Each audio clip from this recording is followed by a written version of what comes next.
Pasidalinsiu įžvalgomis, kurios laukia Lietuvos 2024 metais, gegužės 12 dieną.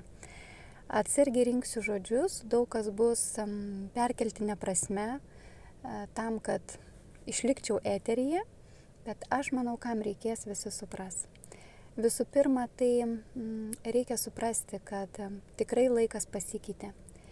Ir labai man keista matyti, kaip žmonės, matydami tam tikrus kandidatus, stengiasi išsirinkti teisingą, tinkamą žmogų pagal tai, kas yra apie juos kalbama arba rašoma.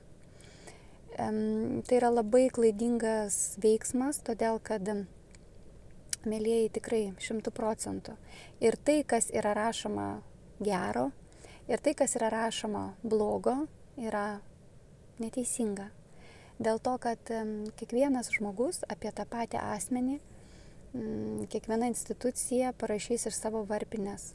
Daugelis dalykų yra jau nuspręsta, arba negalutinai, bet preliminariai nuspręsta.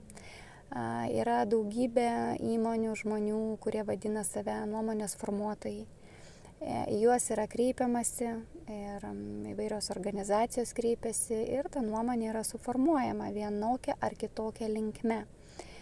Tas, kas kalba, jisai tą individuą į vieną ar į kitą pusę, ar ne, skatina žmogų pasirinkti arba ne. Vienintelis teisingas motyvas yra vienintelis, tai yra intuicija. Šiandien dienai tai yra svarbiausia. Ir jūs neišsiugdysite sveikos intuicijos daugiau skaitydami, arba daugiau žiūrėdami, arba daugiau klausydami, arba tikėdamėsi, kad jums kažkas pasakys iš kaimynų, iš bendradarbių, kažką atkapstys. Nereikia jums pažinti žmonių, nereikia jums pažinti žmogaus. Reikia jums įsigilinti save, į savo jausmą, yra įvairiausių būdų, vieni ten meditacijų metu, kiti tiesiog žiūrėdami nuotrauką, galima tiesiog įsivaizduojant, net nemačius veido žmogaus, pajausti.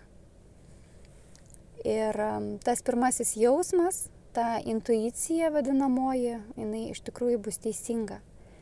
Ir tai, kad jūs pasirinksit vieną ar kitą asmenį, tai nereiškia, kad ten Lietuvai bus geriau ar blogiau. Jūs pasirinksite pagal tai, ko jūsų siela trokšta, pagal tai, kieno vibracijos jums bus artimiausios. Ir vis dėlto tai bus teisingiausias sprendimas. Pasidalinsiu įžvalgomis, kurias aš jaučiu, kurias matau. Tai yra tik rekomendacijos, visi kiti pasirinkimai yra jūsų atsakomybėje ir jūsų laisva valia priimdami. Pati Lietuva yra pakankamai šviesios energinės bazės, energinio stovio. Ir šiandien kaip niekad reikia žmogaus, kuris turėtų švelnę, lengvą energiją ir tiesiog ją, pasakyčiau taip, vestų truputį aukščiau, paliekant realybę. Nežinau, ar suprasit mane, bet kalbėkim taip tiesiog abstrakčiai, ar ne?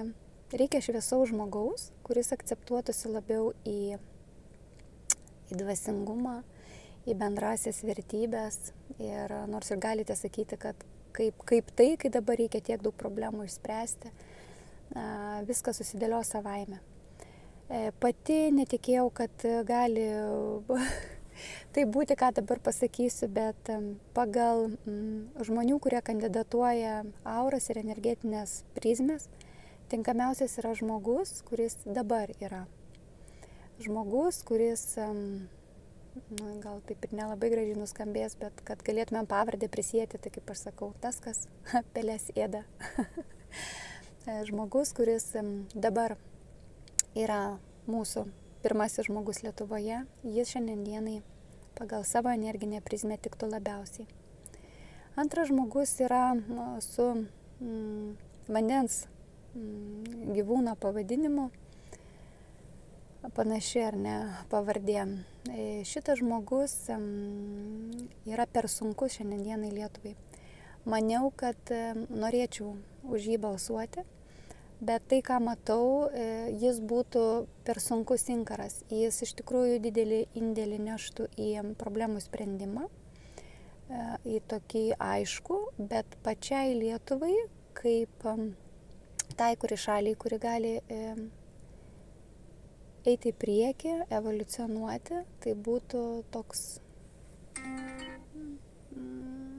akmuo po kaklu, ta prasme, jis pristabdytų tą eigą.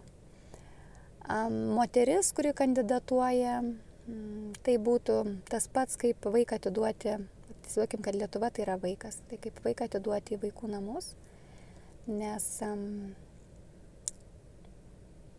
tai yra tas pats principas.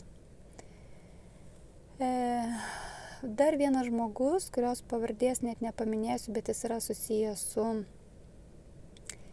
karinė gynyba. Bet tai yra žmogus, kuris yra kaip baltas popieriaus lapas ir su juo gali būti labai gerai arba labai blogai. Tai yra, kokie įspaudai bus padėti jame, tą jis ir paseks. O kaip ir kokie įspaudai bus padėti, labai sunku yra numatyti. Todėl negali atmesti iš tos kandidatūros kaip visiškai netinkamos, bet tai būtų vėlgi kaip ką tik pirmagimį pagimdžiusi mama, neturinti patirties, kuri gali tikrai išaugti nuostabią mamą, būti nuostabiu vedliu savo vaikui, arba atvirkščiai gali nusmukdyti, pasmerkti vaiką ir neleisti jam augti. Tai ties šiuo asmeniu reikėtų pagalvoti ir labai svarbu būtų jam jo valdyme aplinka, kurioje jis bus arba yra. Tie žmonės, kurie domis, jie gal gali pasakyti, su kuo, kokie bendraminčiai, aš neturiu žalio supratimo, aš jo nesu nei mačiusi, nei klausiusi, nei girdėjusi. Todėl neįsivaizduoju, bet čia yra esminiai dalykai. Vienas žmogus, kuris balotiruojasi su baltu chalatu, man sunku apie jį ką pasakyti, todėl kad aš jį pažįstu, negali sakyti, kad asmeniškai, bet esu turėjusi darbinės patirties ir čia jau įsiterpia mano protas. Ir aš jo nelabai įsivaizduoju iš žmogiškosios pusės, kaip tai galėtų būti. Energiškai nenoriu komentuoti, todėl kad jau čia šališkai truputėlį gaunasi. Tai tokios mano įžvalgos, mielieji. Labai linkiu kiekvienam jum susikoncentruoti, kuo mažiau klausyti, kuo mažiau domėtis, labiau koncentruotis į save ir iš tikrųjų įsikelti savo tikslą, turėti norą meditacijų metu prašyti pagalbos pakylėtojų mokytojų, šviesių jėgų, angelų apsaugos ir prašyti, kad jie perimtų situacijos valdymą ir nukreiptų daugumą žmonių širdis į tinkamą sprendimą. Apkabinu jūs visus.